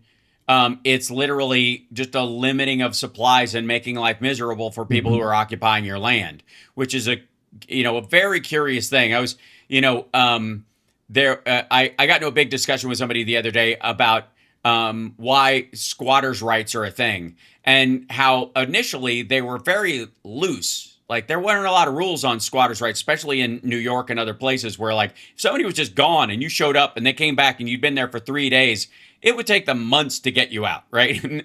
And now so you have to be there for months without them noticing, and all kinds of other stuff. They have to actively start procedure during 90 days or 60 days, something like that. And before that happens. And the same thing with like Crimea, there's been pushback the entire time, both politically, geopolitically, with the UN, ever since Russia took Ukraine. So the idea that anybody moving there is like, nah, we got this, is nonsense. Like, obviously the Russians know they are unwelcome, and some of them are being given a stipend, being paid a little extra, what have you, to just go there and squat, so that you're a human placeholder. You're a seat filler at the Oscars. They're really doing that in Mariupol. I mean, they're doing that to a certain extent in Crimea. Crimea is tricky because there is actually a sizable population of Russians in Crimea. It's where the little middle class there is in Russia, that's where they have their summer cottages. Okay, the oligarch class, that's small fry for them. They want their villas, at Lake Como. They're not going to go to Crimea. But what little Russian middle class there is does actually have like summer homes there. And the Russian military presence has been there for so long that they've also kind of settled in there. So there are a lot of actual Russians in Crimea that have always been there and call it home and have for generations and things like that. But Mariupol, Now, Mariupol's a different story. Mariupol has always been Ukrainian, and that tactic that you're describing of them like, here, we'll buy you a house in Mariupol for, pennies on the dollar, and we'll give you a pension of X, Y, or Z, and it's ethnic cleansing. That's what it is. It's so it's really bad in Mariupol. Can I add on to that point just for a second? Is something else that I've noticed going over all the Telegram videos, from drones to everything else that we've gone through since the beginning of the war. I'm sure, Hallie, I don't know if you've noticed this too, but I feel like the war has gotten a lot whiter for Russia. Like at the beginning, it was a lot of the ethnic minorities from the outskirts and the villages, from the outer regions. But I feel like it's progressively gotten they're getting closer and closer to that main class of people that they've tried to save, and hopefully the war was over before they ever got to it. The Muscovites, the St. Pete people, but they're the people that the Russians that they were trying to save. They could extend all of these other cultures. You burned through the military that was already signed up. You couldn't get the conscripts because anybody with a son with a future sent him out of the country as soon as the war started because they didn't want him conscripted. You burned through the Africans that had been working with the Wagner group down there for a while that are offered money to go up there and fight, thinking it's going to be a sweet deal compared to even where they are, and the horrific stuff that's going on in the areas where the Wagner-related African militias, the shit that they do is equally, if not worse, than stuff that happened in Bucha. So they bring those people in. The whatever 5,000 North Koreans that they threw in there for a short while, where are they now? Don't forget the prison. Don't forget the prison. And you empty out all your all the stuff that when Trump's like, these countries, they empty out their prisons, they send them across our border. I'm like, sounds like Russian military tactics to me. And then you run out of those guys. Who do you got? You got the you're not going to get the prep school class. You're not going to get the oligarch related stuff, but the working folks in Moscow and St. Petersburg that keep that place alive, those people, it's their sons that are going to be sent into this. You're absolutely right. So I think they might have another. There's a lot of concern here about another round of mobilization in Russia, and I think it's entirely possible that they might try another round of mobilization, but it will not be nearly as welcome as, because the other mobilizations happened out in the Far East. Okay. And Russia is an incredibly racist country. And so they sent their Asian, the Asiatic regions. They sent their native peoples, which the guys that crossed the Bering Strait, the Mongolian territories, Mongolian territories, the kind of the non-white European Russians. Well, if they start pulling from St. Petersburg and Moscow, you're pulling from white European Russians, and I don't think they're going to like it very much. So it might happen.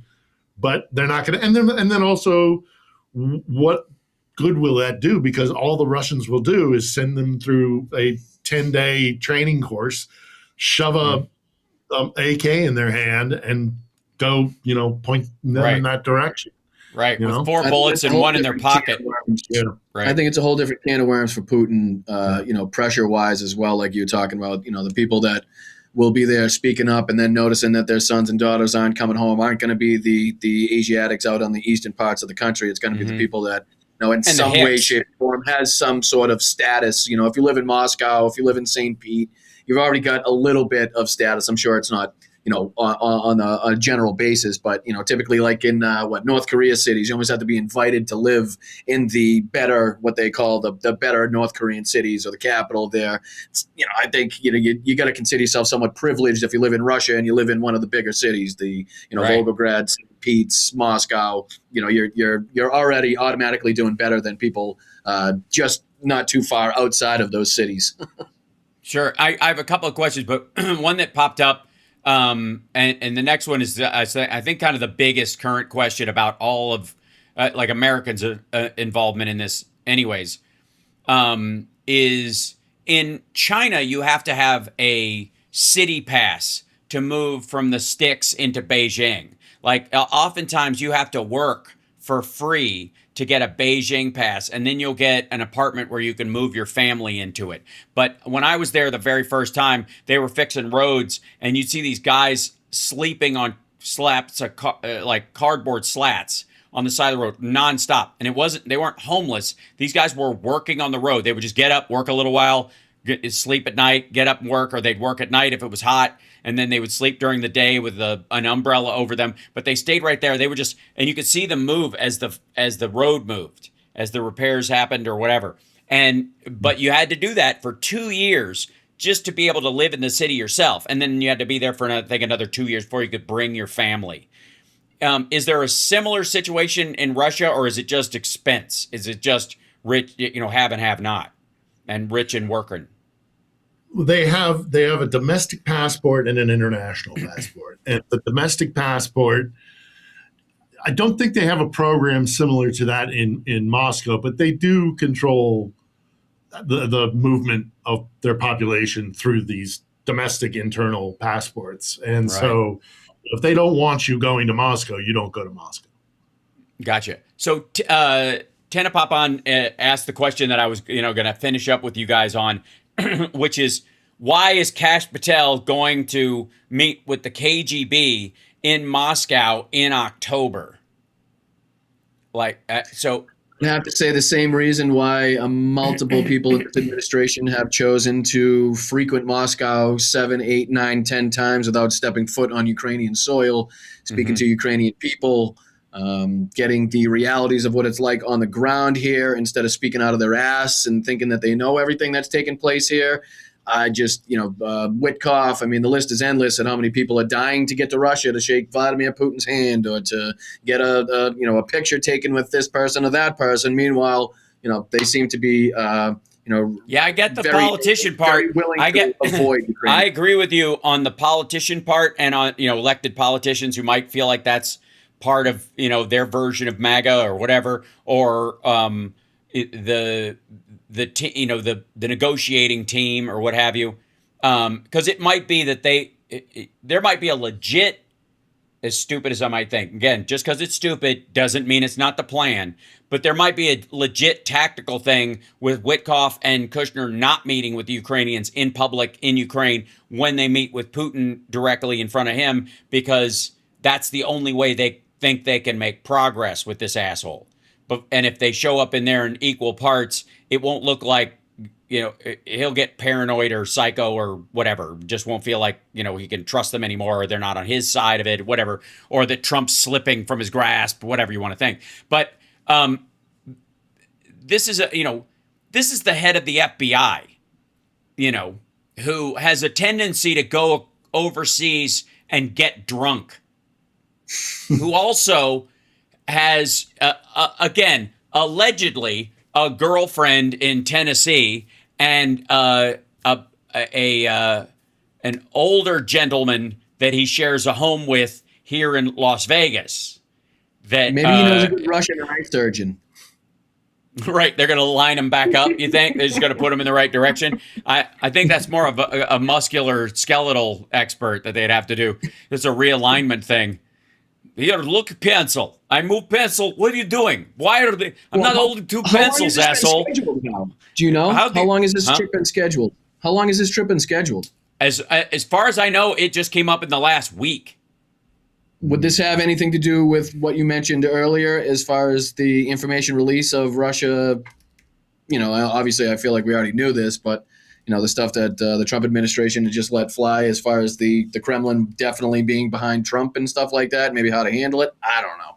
I mean, there's so much I feel like that this could be. I think. Why the hell would the FBI go to anybody? Yeah, so he's scheduled to visit Moscow and St. Petersburg in mid-October. October.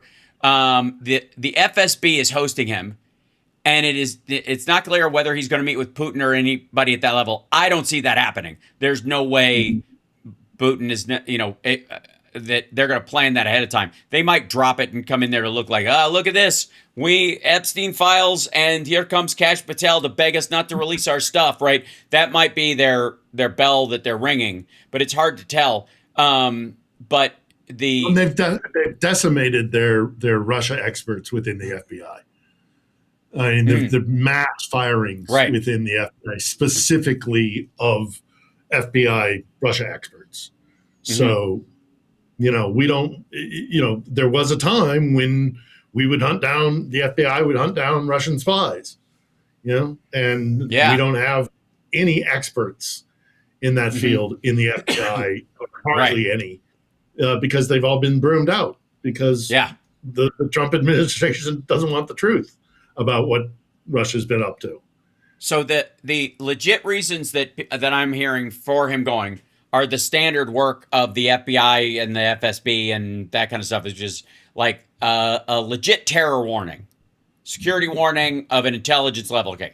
The idea that they would be giving them that, we tried to do that with that theater that that they seized, and they told us to fuck off, and then it happened, and maybe it was because they were ignoring, Biden people or what have you. But is there any precedent for this?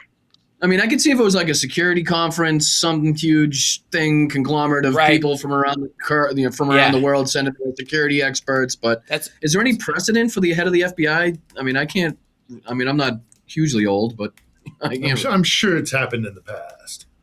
But it would be very different. It would have been formalized, scheduled down to a T. The schedule would have been publicly released. You don't just hop on a plane if you're the head of the FBI and just fly over to Moscow. It would have been it would have been worked out. So state would have gotten involved. DOD would have gotten involved.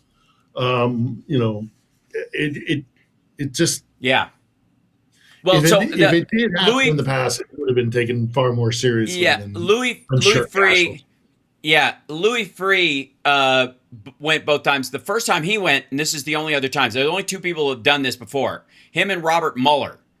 And Louis Freeh did it in 1994 to open the FBI's first Moscow office, because only a few years before it was now open. And so if they were going to coordinate, international criminal stuff, they would have an office there. They have one in Paris. They have one in London. It's not that weird. And then he went back in 1997 for how's it going?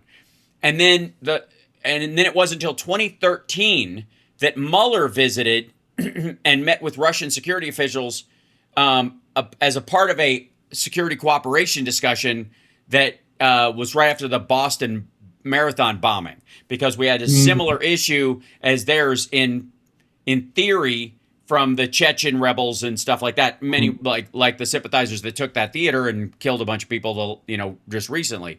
But that's it. And the weird part is that it's hosted. This one is specifically hosted by the FSB. It's not to go see our FBI people. It's not just go to our facility there that still exists in theory, right? Just go there to see how those guys are doing. And then it is a hosted trip by them. So obviously, they'll be better at hiding him boozing it up in some basement, that looks like it's from a cheap version of John Wick than the Italians or whatever during the Olympics. But the FBI director and the FSB hosted visit right now is it's super bizarre, and it stood out to people because it's so opaque. That's the other part of it. It isn't like the FBI officially announced a thing because here's our 5 concerns, and in the ongoing Russia-Ukraine thing, we don't want criminal issues and terrorism to go by another. We still have cooperation with all countries that we can, blah, blah, blah. Like that's not hard to do. And the fact that they're not really doing it is the sketchy part. Like they're not even doing the performative bullshit. He's just going. Yeah, while we're at war with the country, and while our ally Ukraine is actively seeking out FSB members. I mean, wasn't that long ago we saw the apartment that was struck because they knew it was being utilized by, I forget how many, but there was some FSB members in there. So it's like, again, the juxtaposition here is rather wild. I mean, the other times that you said, I don't believe, I know we're not actively and technically at war with them, but I think it's pretty clear to see who we should be supporting, and that this is the biggest war in Europe since World War II. I know they call it a special military operation, but everybody knows what the hell is going on and what this is. Yeah. But it's just same thing as Iran. So political, and I looked up to see if there was an official FBI statement real quick. There is none. There was no reasoning whatsoever. Politico reported that they asked the White House referred them to the FBI and the Justice Department, and the FBI and Justice Department did not respond at all. Cash been on the shit list, Hal? Like, wasn't it reported not that long ago that it alleged that Cash was kind of on the shit list as far as you think they're gonna you think they're sending him over for a little dose of Lindsay tea? Well, I don't know. I don't know. I mean, I don't know.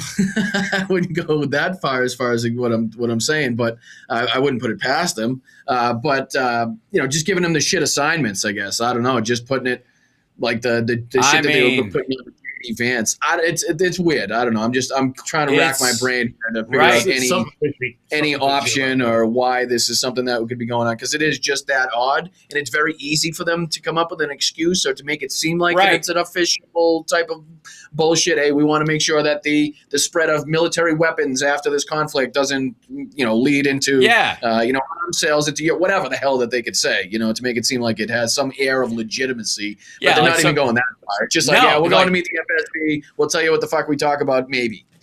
Jesus Christ. Tucker Carlson interviewed Victor Boot, like for fuck's sake, like he was an expert on war strategy or some shit. And for those that don't know, Victor Boot is who we traded for Griner, and like he was one of their biggest arms dealers in the Merchant of Death. Yeah, the Merchant of Death, literally, like selling stuff all throughout. It's why if you look anywhere from Palestine to Pakistan to Africa to like far Asia, the reason people are running around with AK-47s is that guy. Like he's the hard sell. Yeah, I'll give you a Nicolas Cage movie. That's right. Yeah, or just watch The Fifth Element and understand that effectively that what's his name is playing Gary Oldman is basically playing that guy. Now you understand if you reset it in 5 right with his Kentucky accent and his buck teeth, very disappointed. I love that movie. It's such a I good do movie. too. It's 9 movies all sausaged into one, but it's still adorable. It really is. It's like a kid going, when I write a movie, it's going to be Star Wars, and it's going to be Total Recall, and it's going to be Batman, and it's going to be and it's going to be Ford Fairlane all in one. And I want Chris Tucker in the wildest outfits you can imagine. Right? Yeah. Right. Come in, my man. They're shooting. Come on, I can't. The issue like that I think a lot of us are concerned with is the timing. It seems like an absolute last ditch.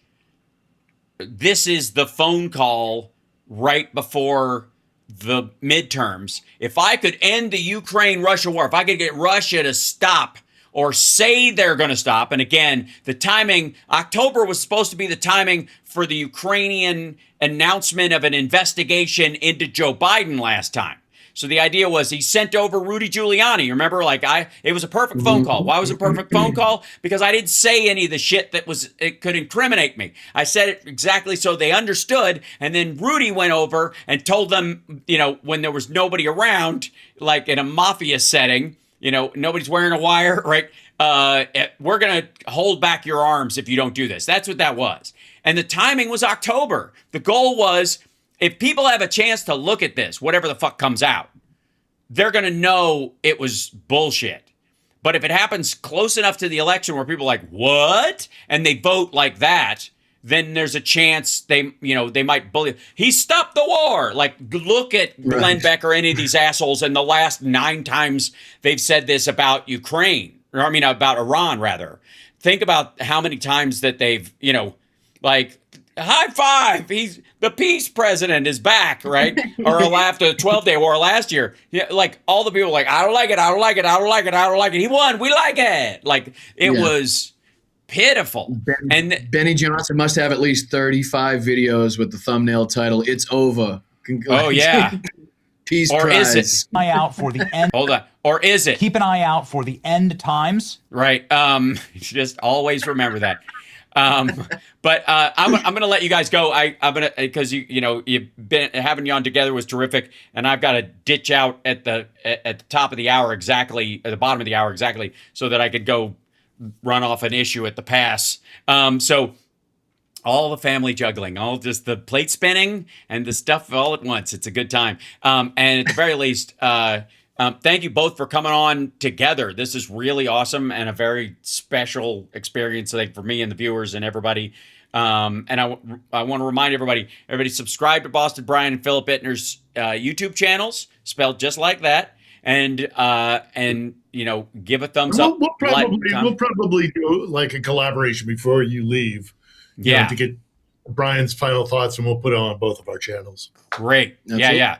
I think that'd be terrific. So be safe, guys. That's all we will say on behalf of the pearl clutchers in the chat room. I will always give you that kind of like, guys, for me, okay? I know the noise just becomes background noise at some point, but for me, right? Just go, please. Well, it's amazing that after one ballistic missile attack, you can already hear the difference between one that impacts and one that's intercepted. Like the difference in the rattle of the front window of my hotel was different based upon if it impacted the ground or if it was one of the few that managed to be intercepted by the right. defense. So. Yeah, and then 2 more weeks you're there, and you're like Colonel Kurtz in Heart of Darkness, like talking to Phil, like, you don't remember him, boy, and he just put on 100 pounds. What happened to No, it was the burger and the pizza for Phil, and obviously the people of Ukraine that endure night after night and just get up every single morning, put on their shoes one leg at a time, and just get on with daily life. I mean, for Phil, for somebody that doesn't have to be here, who chooses to be here because it's that passionate about it, and he made promises, and he's going to live up to those promises. Yeah. A whole boatload of respect and admiration for him and many other people like him. Took the words right out of my mouth, and it goes to the same for you, my brother, for going over there. We greatly appreciate it. And we will talk to you again soon, because I would love to hear a wrap up, have you on next week when you're back, whenever, and have you talk about your experience there, stuff that stood out, stuff that We didn't even get to me getting hit in the back of the head with a glass at a Ukrainian Mexican restaurant while we were doing American karaoke. So that's a story for when I get home. But I've been in my defense, I've been out with you after a Sexy Liberal show, and my only question is, who threw the glass? Lawrence O'Donnell? You know exactly what I'm talking about, and that's all I'm saying, and I'm not saying any more, and that will be a subject of discussion sometime in the future. You can. I thought we forgot about that. I don't drink. I'm not allowed to forget anything by how my brain works. I temporarily displace items in my brain because of the other stuff that's there. It's crowded, but it's never forgotten. The way these people are like, scotch, pour on the thing, wipe, and it's gone. Like, I never had that. I don't have that, right? All right. So you guys are wonderful. Thank you, guys, and I will see you again real soon. There they go. Yeah, brother. Thank you so much. Right. Boston Brian and Philip Ittner, not only showing up together on the show, but also, going through one little breakdown in our regular communications. And why is I gotta bring this down a little bit. Just take this down to the point where it's here. Yeah, that's better. And then it should close out the mask edges. There we go. I've got to try it like more. Let's do that. And then that's a little better. Takes the little edge out of the thing. I'm always tweaking my stream live. It's so unprofessional. Speaking of unprofessional, I've got about 10 minutes left, and I before I go out the door, and I didn't want to like not close down and have to run out the door after this. Tim Dillon, real quick. Tim Dillon's one of these people who I was really unfamiliar with, but apparently was a big deal in maggot circles and that kind of stuff. And, it was basically like a morning zoo streamer, right?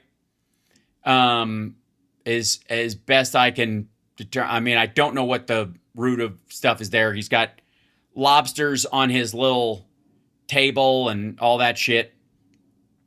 And let me drag this out. There we go. I don't know. Maybe because is he in Maine? Is that where he's from? Is that a thing? I almost gave you a clip of him yesterday. Yeah, I saw this one yesterday, and I was like, I can't do this on the afternoon show. I've already seen it. But maybe that's what I do in the mornings occasionally is like, hey, I saw this last night. I want to share this with you guys. The title of this is, just a little bit, Trump is doing everything he said he wouldn't. Yeah, stupid. He's a liar. Christ almighty. So listen, what I'm shocked by is the shock in his voice. Comes out yesterday and goes, the voting's all fucked up, but yet the Republicans won 2016 and 2024, and now they have the House and the Senate. They have all of those races they won. Right. And it might occur to you that if he says the election's rigged and he wins, it might be because he rigged the election. It's a possibility. And that the way you defend yourself against accusations that you rigged an election is to project that rigging onto the other side to cover for why they didn't win, even if the polls were going against you, because you were stopping them from rigging it and you won fair and square. Do you see how this game works? And they won the presidency. And he's claiming that the voting is the biggest issue. They genuinely, literally right now, have they have the Congress, the House, the House, the Congress, Senate, everything. Kind of most of the Supreme Court. Thomas Massie made that point. He's like, we kind of have all of the things we could want. And they're... Yeah, real quick on that. Fuck Thomas Massie saying it. I've been saying it for years. Like, once you get elected, complaining about rigged elections is a little bit of me thinks milady doth protest too much. Like it's like you're telling on yourself, or you're just a whiny bitch and sore loser like Trump is. And if you don't win them all, you still feel like a loser. And we don't have time for that shit. It's, like national psychotherapy through praise of our dear leader. Buzz off. But anybody who was saying rigged elections in Georgia, like MTG was saying this shit, I'm like, how did you get elected then? Going out and going, the election was stolen. Now, by the way, I'm not saying there's no voting problems. There's probably voting problems. Yeah, look at the villages. How many times do I have to bring this shit up? People who were arrested and did jail time or got 5 years probation for voting for Trump 4 times. Probably some voter fraud, like the guy who murdered his wife, allegedly. He's on trial. The trial's next year. And reported her missing and voted using her ballot for Trump in her stead because that's what she would have wanted. There's weird laws in California that let people show up to a polling station with a bunch of ballots, go, hey, my whole family voted, and here's what they think. That's weird. Also, that's not weird. There's a lot of states that do that. But Trump's out there talking about voting. He's the president. Mm-hmm. It's the craziest thing I've ever heard.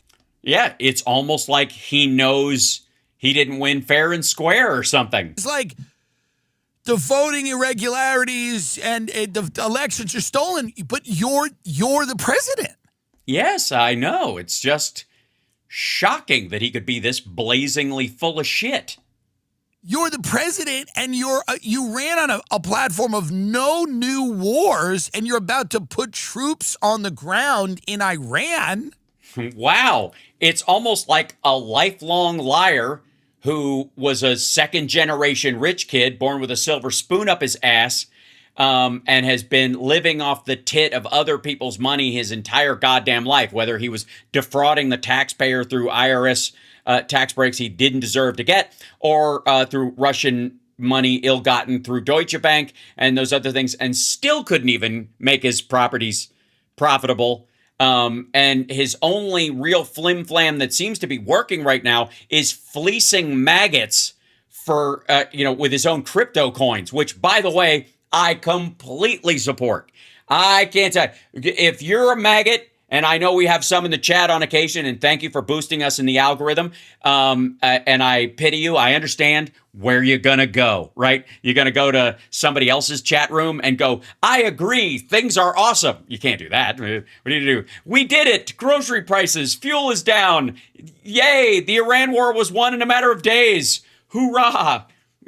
Cuba's the 51st state. I don't know what the fuck. You go over and cheer on over there. The Epstein files are all out, right? You can't do that because it's not true. So you got to come over here and go, bah-huh, right? Whatever. But thanks for being here. And by the way, thanks for writing stuff in there, just as long as you don't use any, racist, sexist, or bigoted language. Just use your big kid words so that they don't it doesn't get auto-modded out, because you're telling the algorithm, not only is he adorable, he's engaging as well. But the key here is that you're shocked that Jeffrey Epstein's wingman, a world-renowned bullshit artist with, fancy restaurants with a lot of gold leafing all over everything, that gets shut down because they have rats and rat shit in the food, that you're surprised that guy ran on No New Wars and he's breaking the promise?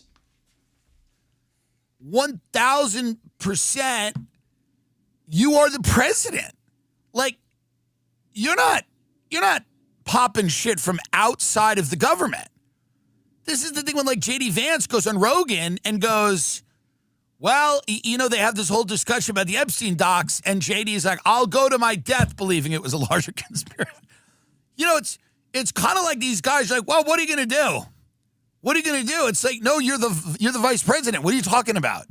Yeah, it's almost like it took Tim Dillon 2 weeks to quote me when I covered that actual interview, that clip from Rogan, where JD Vance I don't know, but golly, there's something going on there. Asshole, you have the same clearance, unless Trump has directly rescinded it, as the president, to go and look at shit. If it's open, and the stuff that's been released, you have access to that just like Congress does, because you're the president of the Senate if necessary. So you can go look at all that shit, dum-dum. So if you're not looking, it's because you want plausible deniability. You want to make sure you don't see shit and have to lie. Because you'd have to, because you hang around the fucker. You hang around Trump. You hear him talk all the time. You hear him talk about Ghislaine Maxwell and what she looked like in a bathing suit, right?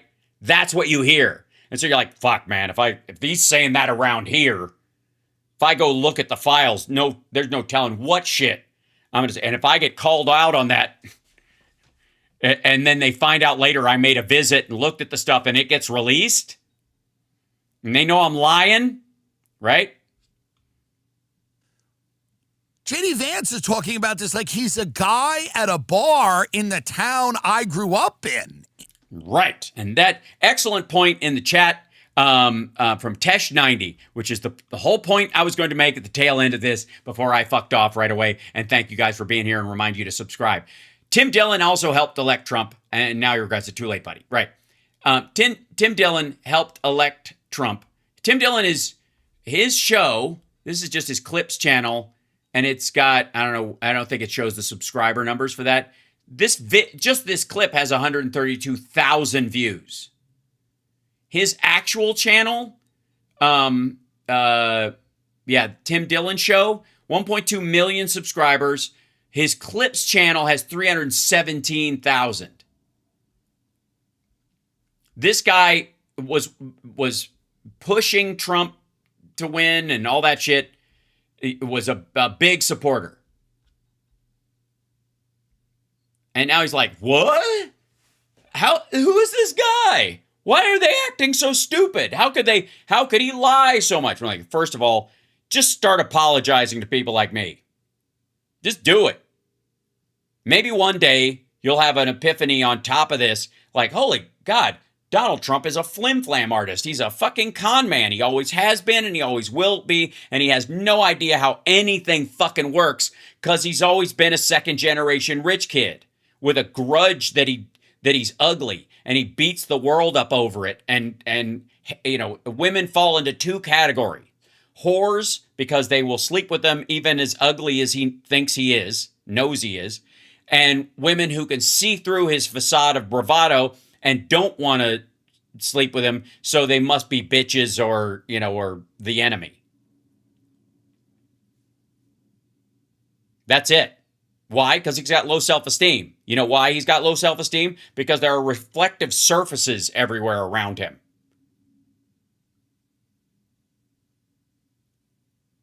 Yeah. I wouldn't even give him credit for being mothers. That's a bifurcation that's relatively normalized. His are like whores or traitors. Because neither of them like him, just one will at least play along with his bullshit view of himself and the world. But Tim Dillon helped him get elected.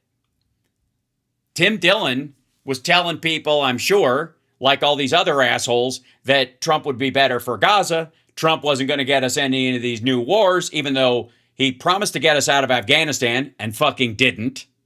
Released 5,000 Taliban murderers before he even had a plan for evacuating our staff from Kabul. Left it up to Joe Biden. We now know he was never going to leave. He keeps talking about keeping, Bagram. He was never going to leave. Trump was never going to get us out of Afghanistan. That's why he says it was the biggest embarrassment or whatever. We gave up that base. He keeps saying it. Leaving was the embarrassment, not how we left. We were going to leave with dignity and strength. How long does dignity and fucking strength take? Another decade? Shut the fuck up.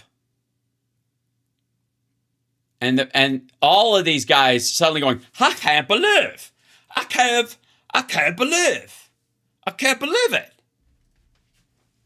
No, I'm sorry. I'm going to give you credit. At some point you showed up for work and you were able to tie your shoes and brush your teeth in theory, or unscrew the top of that water bottle by your lonesome. You've got enough fucking brains where stupid isn't cover anymore.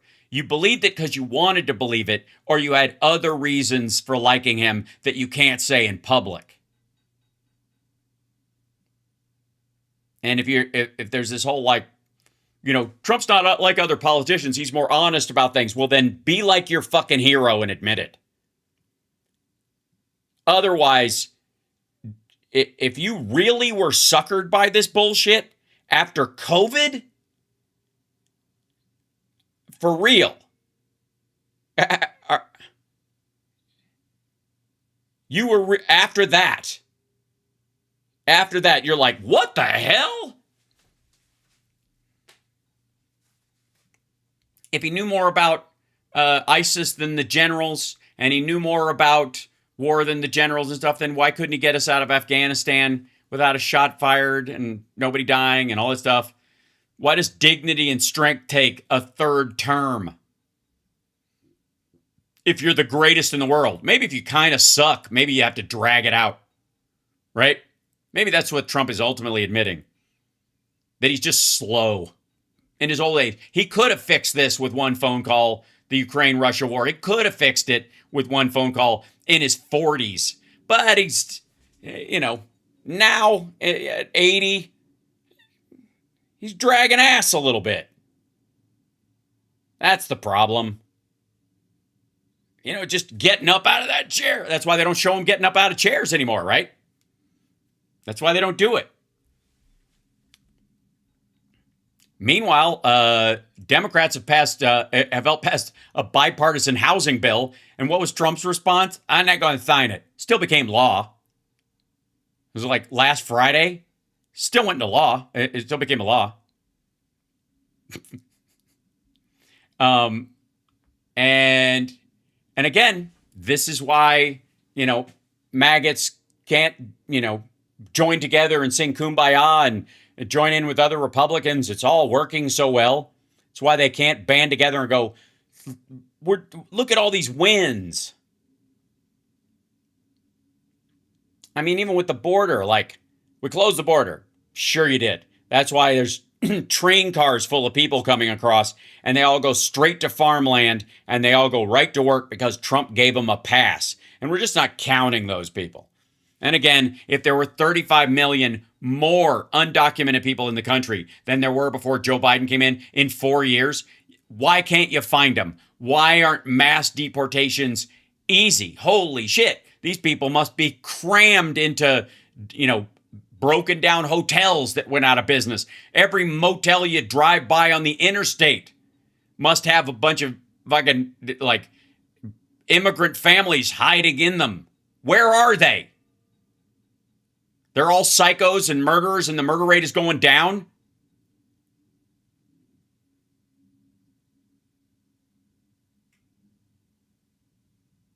Mm-hmm. Oh yeah, Andre, I saw that one. Anyways, I'm gonna let you guys go. I gotta go. Look at that. I was supposed to leave a little bit early, and God damn it. But anyways, this song goes out to Tim Dillon and all the people that are just now, I guess, waking up from their intellectual coma, a medically induced coma from some like maggot injection they got in 2014, where they actually thought this dipshit was good at his job, knew what he was doing, and actually cared about anybody but himself. This is some bullshit. And no, I'm not giving any of these dickheads a pass until they start going, maybe I shouldn't have demonized these other people. Maybe they're not against me. Maybe they just want better for the country. Glows bright with a crooked smile. Hit that like, share the show, subscribe. We're still out. All venom, no style. Promise they rot in the air. A handshake, a lie, a blank, cold stare.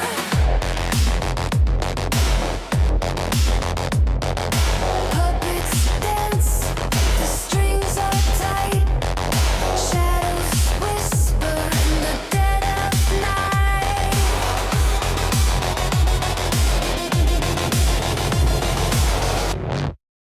This is some bullshit.